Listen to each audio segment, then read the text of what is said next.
Australia's largest inland regional city, home to over 70,000 Victorians. A beautiful city of churches, magnificent shopping facilities, the historical Sovereign Hill gold mining township, Cryal Castle with its old world charm, the beautiful blooms of begonias and wonderful Lake Wendouree. And on the third Wednesday in November, regional Victoria's premier horse racing carnival, the Ballarat Cup. And now, BTV Channel 6 Ballarat and Western Victoria, relaying to stations throughout Victoria, the southeast of South Australia and southern New South Wales, welcome you to the running of the 1985 Ballarat Cup. Your host, Channel 6 sports presenter, Rob Gaylard. Thank you very much, and it's a very good afternoon to you. Ballarat Cup Day 1985, and we're blessed with two things today. We've got good weather and a good track, and there's been some great racing so far this afternoon, with history being made with two hurdle races on the program. And at this point of time, I'd like to welcome through the 8 and 10 networks, and joining me this afternoon is our sporting director from the 10 network, Phil Gibbs. Good afternoon, Phil. Good afternoon, Rob. Great to be up here too at Ballarat. The one fancied, I think, in this next race is number 7 Epicenter, but I'm looking forward to a big cup. Well, there's a lot of tips around in the race. Of course, Peter Hayes has Ariak involved in the race. The top weight Alien Prince is not without a chance. Perhaps we might cross up to Bruce McAvaney for his call of race 5 on the program from Dowling Forest this afternoon. It's the Shadow Commodore Hotel's progressive handicap over the distance of 1,200 metres. Yes, thanks very much, Rob. And they're at the barrier for race 5. And the two scratchings, of course, Crayons is out, number 2, and also 5 Northern Nay. And as Phil said, Epicenter looks like running favourite at around about 3/4 the each way quote. But Alien Prince also has some support. And Ariak's also well in the market, the South Australian, trained by Peter Hayes at Oakbank. Of course, famous for the 2 big meetings at Easter. Peter, a son of Colin Hayes, worked with Colin for a long time and is now out on his own. First couple have moved up, Space Light in 1 with Belleandro Bell. Ariak's walked in, Star Bayo about to come up. Good run here from the 1200. Long run to the home turn, track looking in great order. And as Rob said, we've had 2 hurdle races so far today. And the big one, the next, the Cup. 3 scratchings, the top 2, Greatness and Toyd, and the late scratching Cup Tie. Now, time release in the Smearden colours behind the line. Alien Prince, who won at Bendigo last start, about to come up. Star Bayo stands well. Alien Prince has been in good form with wins at Echuca and also Bendigo at his last 2. Ariak's forms in South Australia. He won at Clare. That's not really strong form, but the 3rd at Morfordville is much better. Stablemates here, Highest Steam and Tamelza. Tamelza has the pink cap, Highest Steam the white cap. Now Opaque View about to come up, trained locally, of course, by Noel Kelly. And a good race in the Red Roses at Flemington during the Cup Carnival. Unplaced behind Goodwood Lady, but finished in the middle of the field, and she was only 11-2 that day and had been placed earlier on in the city. Now, time release they're working on. Opaque View looks to be set. Epicenter about to come up. He's only had the 2 runs. Last start in the Pan Am Stakes at Flemington, the race won by Prince Gaylord. He had some support, and he had one previous to that. Now, Epicenter about to join them. Tamelza will be the last, and they'll be set for a start. In the progressive handicap, the Chateau Commodore Hotels group are sponsoring the race. Now, Epicenter looks to be set. Tamelza coming up. Space Light the inside. Starter looks over them, wait for the light. Light on. Epicenter a bit toey. Opaque View in the centre. Away they go. Opaque View missed it just a bit. Epicenter was away well with Tamelza. Time release going quickly early. Away fast in the early stages. Belleandro Bell and going quickly as Space Light. Ariak's just in behind them. Highest Steam's dropped out to be last. 900 metres from home. And on the outside, Time Release, and on the fence, Space Light. Epicenter just behind them with Tamelza. Belleandro Bell the inside, a length away then to Ariak with Alien Prince and then Star Bayo. Opaque View back second last as they come up towards the 600 and 2 lengths away, Highest Steam. Time Release the outside, Space Light the inside at the 600. Belleandro Bell getting the run of the race. Epicenter the outside, 3 wide Tamelza, Alien Prince, Ariak the centre. Opaque View trying to improve on the inside, a length Highest Steam and 2 lengths to Star Bayo. Bayo into the straight, 400 metres from home. Spacelight got away about a length. Ariak got the split. Epicenter went wide. Further back to Mills. Aurelian Prince coming with a good run down the outside, and time release, 200 to go. Spacelight a length in front. Ariak looks the challenge. Aurelian Prince down the outside from Epicenter. Spacelight in front. Ariak's drawn level though. Taken the lead, Ariak, and comes away from Spacelight. Epicenter, and Ariak's going to win a length and a half to Spacelight. Epicenter third, just in front of Alien Prince, about 5 lengths further back, Belandro Bell. Behind those horses, to Mills, Opaque View never got into it from High Esteem, Time Release, and Star Bayo last of all. Ariak M. Clark has won race number 5 on the program, trained at Oakbank in South Australia by Peter Hayes. By Luskin Star from Easy to Remember, a very well bred gelding. He's been brought along very quietly. He's a 5-year-old and only having his 10th start today. Didn't show a lot of speed, but he did get the split at the top of the straight and has come home to win very well. About a length and a half on the line from Spacelight, who showed good speed all the way, was always in the firing line, and probably Epicenter third, just in front of Alien Prince, who is out wide on the course. So you'll find them, they'll be 4, 3 and 7. Not a lot to be said of some of the beaten horses. Alien Prince got well back. He did make a strong run in the straight. As you can see, the run to the line here with Spacelight in front, but Ariak coming strongly with the red, royal blue and gold diagonal stripes. Clark riding vigorously as he gets alongside Spacelight and has taken the lead and is drawing away for a comfortable win with Spacelight second. McMahon on Epicenter, hanging on for third, but you can see a clear margin there with Ariak winning from Spacelight. And a nice close-up view now of Ariak as it's coming towards the post. Not a bad type of horse by Luskin Star. It's now won 3 out of 10. Has a good style about it and obviously has some sort of a future. It's raced by R.M. Robertson, W.H. Carlier, J.R.D. Martin and Mrs. Shirley Jones. In fact, Bob Robertson, one of the part owners, is the Mr. Magic of computer fame. He rates the horses through his computer and has done very well. And we have a look at the horses it's pulled up. Michael Clark, of course, now riding for Colin Hayes. He has ridden for Hayes in the past, but he's now been designated the #1 jockey with Colin Hayes, and he's ridden a winner for his son, Peter Hayes, today. So favourite punters weren't too far out there. It or Epicenter will start favourite. Spacelight was at about double the each way. And we've had 2 of the favourites running in the first 3, with also a middle pinger finishing in second placing. So it's 4, 3 and 7 after race 5. Of course, the next one is the big one, the Winfield Ballarat Cup, with Greatness Toyed and Cup Tie out. Looks nice and fit, Ariak. Oakbank, a country centre with a good track there to train horses at, uphill and down dale. It gets them strong, and this horse has obviously had a few problems as a youngster. He's only had the 10 runs, as I said, and is a 5-year-old now, and this would be his most serious campaign. He's been brought along very quietly, and Peter Hayes is giving him a good test this campaign, and he seems to be coming through pretty well. Third at Morphettville in a progressive there, over 1100. He handled the extra 100 metres without any problems at all. In fact, he's this type of horse, even though he's by Luskin Star, that I'd suggest he could probably get 1400 or 1600 the way he got to the line. Clark rode him beautifully. Spacelight probably worth following, and Epicenter, very promising young horse, has only had the 3 starts, and I'd forgive him if you backed him now, because he's a good type of horse and he's worth following. Jockey's about to weigh in as they bring the horses back into scale. Ariak, Spacelight and Epicenter, with Alien Prince in 4th placing. So 5 races down, track in great order here. Big crowd in attendance. Weather fine and cloudy, but when the sun breaks through, it's delightful. And very shortly we'll have the riders dismounting after the Chateau Commodore Hotel's progressive handicap, and they'll be going into weigh in. Firstly Michael Clark, then Lenny Morn and Mick Mallion. Saw a beautiful ride earlier in the day by Craig Dinn on Sloane's, absolutely outstanding. Kept running in behind the leader, and he used the whip in the left hand to bring him off the fence and to get up right on the line. It's a great piece of horsemanship.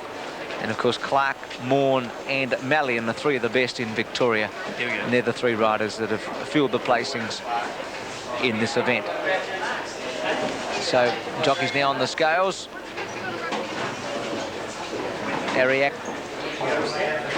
He's got to make the long float trip back now, but Connections will be pretty pleased with that. They like to have a bet to his Connection, so it wasn't surprising that he shortened up. And might be a bit of value on the tote today. Everything looks to be okay, a clear-cut margin there. Not a lot between third and fourth. Alien Prince was getting home well. It was a pretty good run. Now, the time was 1:10.2. It's a good gallop. The record's held by Finely Tuned at 1:09.5. So there's nothing wrong with this track. We saw a Bendigo last week. Breaking records left, right and centre. Bullion Breaker ran an incredible time for the 1400. And earlier Stable Gossip ran 1:09.1 in the 1200. So 1:10.2 is a great run by Ariak, a very good gallop. And this Ballarat track is in very, very fast order. So it's 4:37, officially fourth one. Fifth 10, we're about to get the correct weight signal or otherwise after the fifth event. Repeating that the big one, the Winfield Ballarat Cup, is timed to start at 3:10. So you've got 30 minutes to have a bet on that race. Tremendous event carrying prize money of $40,000 plus $5,000 in trophies. And we've got a field of 15 to run. Let's join Rob Gaylard and Phil Gibbs, who are down near the mounting yard, to get their impressions after race number 5. Thank you very much, Bruce. Well, the crowd are starting to come out and enjoy this quite enjoyable conditions here at Dowling Forest this afternoon. Phil, you're becoming a regular visitor up here at the moment to Dowling Forest, and I don't think I've seen the course look better. I think it looks marvellous today, and it's one of the biggest crowds I've seen for a long time, Rob. Coming in earlier this morning, just looking across them now in the members area, but coming into the car park, various sections of the car park were full, and I haven't seen that for years. Isn't it a shame when you've got to work and can't partake of all the festivities? Oh, I don't know. I've had a bet in the next. Well, we'll be back with a look at the Cup and Cup Day and Cup Field for 1985 after this short break.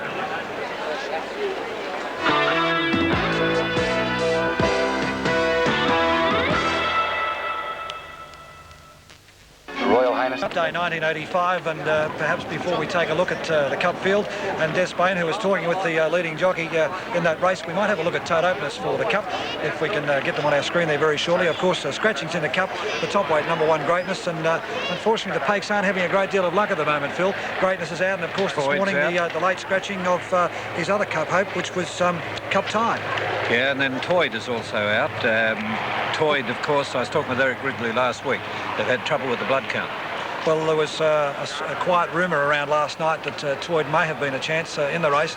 In fact, I thought he might have been a run short because of the run that he didn't have at Bendigo would have left him a little bit one run short. That's like the drink you have when you're not having a drink. But as you did say, his blood count was down. Yeah. And, of course, the 2,200 metres is a testing race here. And have you got a quiet tip at the moment in the Cup yourself? Yes, I'm backing the favourite, or probably end up the favourite, Gold Deck. I saw Gold Deck run last week at Bendigo. It was a very Comes from impressive behind and has a very, very strong finish. And I reckon that'll suit it here. This track will suit it. The 2,200 metres and that dip at the 400 metres here at Ballarat will suit him down to the ground. In fact, he's my pick for the race because he's a horse that likes to settle in his races.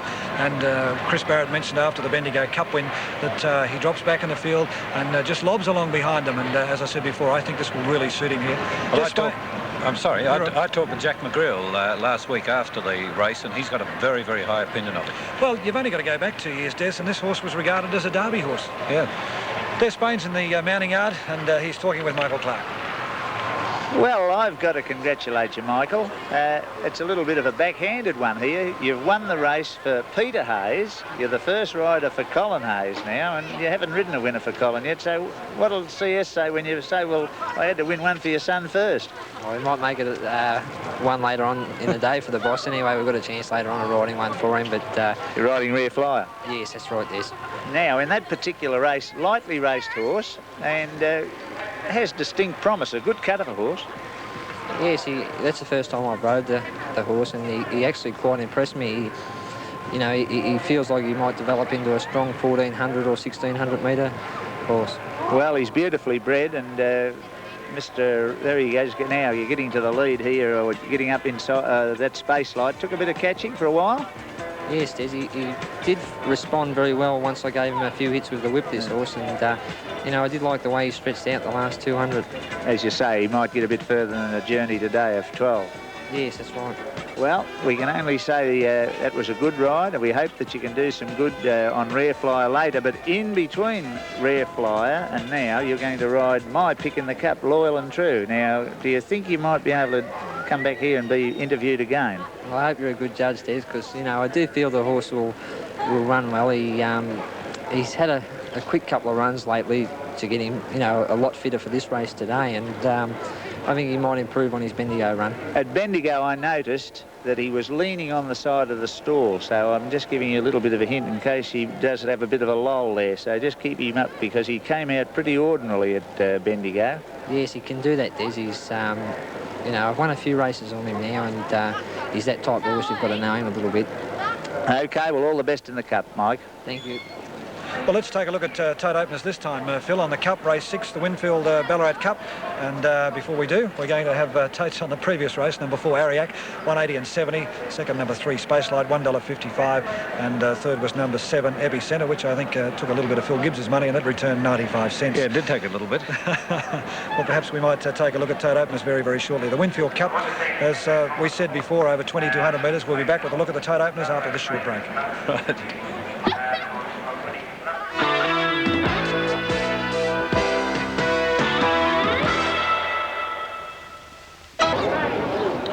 Well, this time, Phil, we'll take 4 tote openers on Ballarat Cup for 1985. 2,200 metres is the journey. We'll take out the top 2, Greatness and Toyd. Number 3, Bread and Wine. Well, Bread and Wine is $5.15 for the win. And what is it for the place? $1.95. To number 4, Legal Prospect. The tote openers on that, $38.45 and $11.05. To number 5, Loyal and True. And that's returning $7.45 and $2.05. And then we have number 6, Playful Princess, $3.55 and $1.30. Number 7, Johnny, $12.50 and $3.35. 8 is Italian Verdict. $8.29.10, good value on the tote, $7.10. Oh, what's 9? Peckham a guess. $4.60 and $1.75. And here's the one, number 10, Gold Deck. Actually, Gold Deck's come up remarkably well on the tote, $3.30 and $1.25. Jeez, I've taken it too short. Number 11 is Raining Millions. Raining Millions, $7.25 and $2.15. Doesn't it always happen? Number 12 is Atlantic Crisis. $9.90 and $2.60. Scratch number 13, Cup Tie. Number 14 is Aquastar. $6 even and $1.90. 15, Game Trooper. $22.25 and $5.65. 16, Hawaiian Blue. $7.45 and $1.80. 17, Naliska. $2.75. And finally, Rob, number 18, Wanderer's Dream. $33.50 and $8.85. It looks like on the tape from here. Having a look at Naliska there at the moment, that's come up remarkably short on the tape. Yeah, well, it's got a good jockey and has good form. Went to run 4th last week, didn't it, at Bendigo? At Naliska, wasn't a bad run in the Cup. For me, it's starting to become a little bit of a non-winner, Naliska. Always looks like it's going to be thereabouts. But enjoying the festivities in the car park at the moment is Glenn Driscoll. Yep. Well, here we are back in the car park yet again on my wondrous search to get a winner for today's Ballarat Cup. Now, today I have with me a man who's got all the information. You're going to tell me who's going to win, aren't you? Well, looks as though he's not. So what we'll do, we'll ask Mary Kelly, the wife of Noel Kelly, one of the famous trainers in town. Mary, who's your selection? I like number 10, Glenn, yeah. Gold Deck. Gold Deck. OK, that won the Bendigo Cup the other day. Now, Nord, what's your shot? 18, Wanderer's Dream. Is that the one? Yes, I'm sure of that. Well, you're very authoritative. I think it could be. But to my right, we have Mr. Ivan Dean, famous car man. Now, tell me, Ivan, I know you're getting all the tips of late. You've got a big one for us, haven't you? You're going to make Driscoll rich, aren't you? I will if it wins. Legal Prospect. Legal Prospect? Number 4, yeah. Number 4, I haven't even thought of that one. Got to keep in with the legal fraternity, I think. Indeed, I do everything by the law. That's the only way to live. But anyway, we'll be back out here a little later. I'm just about to have a little bit of champus and enjoy myself. Rod, I hope you're enjoying it too, and good luck for the Cup. Well, back at Dowling Forest on Cup Day, and joining us at the moment, Des Spain. Des, you've been out around the traps, and I was just talking to Phil a moment ago. Naliska's come up very, very short on the tote at $2 the win. Well, I suppose that Naliska's had a big following in town over the last few weeks, but then again, as I said earlier, you get the leading rider on a horse that mightn't have the best form, but gee whiz, they cut the odds about, and now Darren Gouchy's done just that with Naliska, because really and truly her form doesn't warrant to be short. Des, what do you fancy on the race? I thought that a horse called Loyal and True would be hard to beat. I thought at Bendigo last start that he was a little unlucky. He was out of the race early. He came home fairly well. I thought that he might do well. He was showing 12 to 1 earlier out there. Nice odds, I reckon. Nice odds, yeah. Well, the Ballarat Winfield Cup of prize money of $45,000, which is nothing to be sneezed at, and we still see great sponsorship throughout racing. You've just had the Spring Carnival down there in Melbourne, Phil, taking a look through the line of the Spring Carnival from Ten's point of view. Another successful carnival for you? Oh, wasn't it a lot of fun? Oh. We enjoyed it, didn't we, Des? Oh, I enjoy anything. Des will enjoy anything. I enjoy bread and water.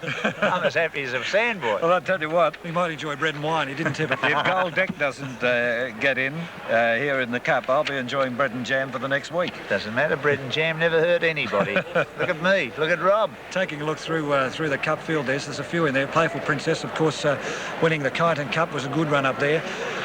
I think this race is evenly poised to be ahead. I reckon when they come into the dip in this particular race, I certainly don't envy Bruce McAvaney's calling of the race, because they're going to be right across the track and they're that level. I reckon it's going to be the one with the best sustenance that's going to get home. Tell you what, well, talking about that, bread and wine, that was 9 to 2 in the betting ring. Yes, well, down at Sandown on Saturday, bread and wine didn't do too badly, I thought. It ran 6th in the Sandown Cup, and it wasn't that far away, and I think that it certainly is entitled to be in the market. We're taking a look at number 4, Legal Prospect. It's a fancy of yours, Des, and it's been brought all the way across from Gawler in South Australia. Yes, well, it won the Clare Cup, and I suppose that's going to keep it right in this race. But I think the 1.5 mile race at Morphettville, where it ran 3rd last about 10 days ago, that's the one that's going to bring it right into the race. But I sort of feel as though it's probably weighted up to its best. Well, his by habeas corpus has produced a few sprinters. Yeah, well, that's a bit of a problem. But as I said once before, it doesn't mean a thing breeding. You get the exceptions to the rules, and this might be just one of those habeas corpuses that can run run nicely, a habeas corpus. Taking a run through the form, bread and wine, to be ridden by Alf Matthews from Morphettville also. Yes, as we said, down at Sandown on Saturday, it ran a good race in the Sandown Cup and looks very well here today. Certainly the trip up hasn't affected it today. Well, let's have a look at, seeing we've done the form on 4 Legal Prospect, let's take a look at number 5, Loyal and True. And, of course, it has the informed jockey of Michael Clark on board. And even though this horse has had 48 starts, he's been in the prize money with a total of $87,000. Loyal and True is one of the real chances in the race. As I said, he's my pick, and I thought he was a little unlucky at Bendigo last week. To number 6, Playful Princess. Won the Kyneton Cup and won it reasonably impressive from those who should know, and it's trained by S.T. Lanyon down there at Caulfield. I suppose this is one that you may have been able to keep a finger on down in town. Well, Playful Princess is pretty underrated sort of a mare, I think. She's only had 15 starts and 11 times been in the money. And I think she's been a good money spinner for her connections. And last week's Kyneton Cup win was pretty good. Cup tie was second to it. Cup tie won at Traralgon recently and would have been a chance in this race, only it was a late scratching. Well, Len Maund on board again today, and 52.5 had carried at Kyneton. It's only been penalised a kilo, which is not bad under the weight system. Carrying 53.5 today. She's got to overcome the barrier in 15, which I don't think should be a problem here at Ballarat over the 2200. They've got a good run down the straight. Lovely run down the straight, and very wide track, nice wide turn, and they can, and you've got the capable rider in Len Maund who knows Ballarat as well as the back of his hand. Number 7, Johnny, trained by R.D. Scull, or to be ridden by R.D. Scull, trained by L.T. Marshall at Cranbourne. Yes, well, Lenny Marshall's, Pat Hyland's brother-in-law. Maybe there mightn't be any compensation for Melbourne Cup races, but Johnny to win the Ballarat Cup, I'm sure that would help Len along, and it's already won the Moe Cup this year. Not a hopeless horse, this. He runs pretty good races. He's never far away. Number 8, Italian Verdict, to be ridden by Paul Riley. Usually runs an even race without any dash at the finish. He's a plugger. He's really got to be near the lead to do any good. So if he can be there at the turn, as I said, it's just the horse with the intestinal fortitude at the finish is going to win this race. Well, there's a quiet tip around the track for number 9, Peckham, I guess. There's some talk that this horse may go to Perth. Well, that's not unlikely either. We've got a very vigorous rider, an in-form rider in Wayne Trelaw. He won the Cup on Tristark at Caulfield, and he's punching them out. He won the Ampol on Dashing Duke. And Peckham, I guess, although maybe better suited on wet tracks, He's certainly not out of. He's not adverse to good going either. Well, number 10, Gold Deck, to be ridden by Chris Barrett, and trained by Jack McGreal. And Jack's had a great carnival so far, the first of this two-day Ballarat Cup carnival. And I know one gentleman that spotted this horse at Bendigo, and I tend to agree with him because I think his money might follow it again today. Well, it has followed Gold Deck. Gold Deck, you'll find, as I said earlier, will come from behind. Jack McGreal has a great opinion of the horse, and I think that's the one, Des, to beat. Yeah, well, you're not far wrong, and I think that it won't be any of that 12-1 available today that they gave at Bendigo. Is that all? Oh, well, that's I mentioned nice. to Phil before, Des, am I right? I think this horse was regarded as a Derby prospect. He was. 2 years ago. Yeah, he was. Oh, he's a nice type of horse. And, you know, 23 starts for 4 wins, and he's usually been in the best of company. You know, he was running around when Red Anchor was running. Well, have a look at his recent form. It won the Bendigo Cup, 4th on the Wednesday, the Cup week at Kyneton, and then prior to that, 3rd at Geelong. Good horse. We'll have Saddle Will Travel. John Letts on number 11, Reigning Millions. Unreal. They just missed recently here with Singapore Lad earlier on. And this horse, his main claim to fame is that he's won over this distance, actually 50 metres further at Cheltenham recently, and won easily, won by 3.5 lengths. And I think a repeat of that form, particularly, forget about the last run, it might have been just too far, 2400, but this is at the ideal winning distance for Reigning Millions. And you've got the Cup specialist, Johnny Letts, doesn't know when to give up. And I'm sure that Reigning Millions, if he's anywhere near them, he'll know he's been ridden by Jake Letts today. Well, I don't know when they brought the horses over the Reed stable, but they had 2 engaged today, as you mentioned before. Yeah. But around Ballarat this morning, there was a quiet tip that both these horses could win, so where there's smoke, there's fire. Well, they just missed in one. Number 12, Atlantic Crisis, has travelled all the way down from Deniliquin. Yes, well, now, what can you say about it? Winning form's good form. Last 3 in a row. Well, actually, it's had 35 starts, but I think the truth comes to the fore when you have a look at the prize money, Philip. It's only 13,850, but in that 13,850, it's had 8 wins. Yeah, and won its last 3 starts.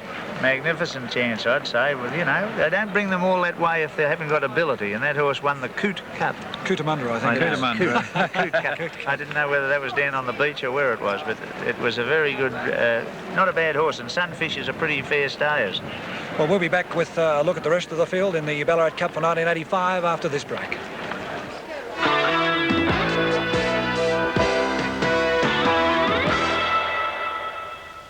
The Kimberley. Let's keep taking a look at the form as horses are now going onto the track for the 45,000 Ballarat Cup. And a late scratching out of it, Des, in Cup tie. Apparently, unfortunately, this morning got down in the float. Yes, that's right. Taken out at 11.50, and then we go on to Aquastar to be ridden by Rod Dawkins. And the last 3 runs it's had have been in Cups, Canberra, Kyneton and Bendigo. Now it's in the 4th race, the Ballarat Cup. So they've got good opinion of the horse, and he's been racing reasonably well. Well, number 15, Game Trooper, to be ridden by Robert Heffernan, is a New Zealand horse. Well, he was landed a big plunge down at Geelong in their 2-day meeting, the second day. Went to Bendigo in the Cup there and was found wanting, but they're too good a trainers to miss out, and I'd say that Gary Hanlon thinks that the horse would have a first-class chance here. Well, I see the owners there are your fish shop friends. Yes, they are. Oh, yeah, plenty of nice Jim Rackett. Oh, lovely. Oh, very nice. Oh, I love the fish. That was what I was saying about Cooter. Number 16, Hawaiian Blue, trained on the track by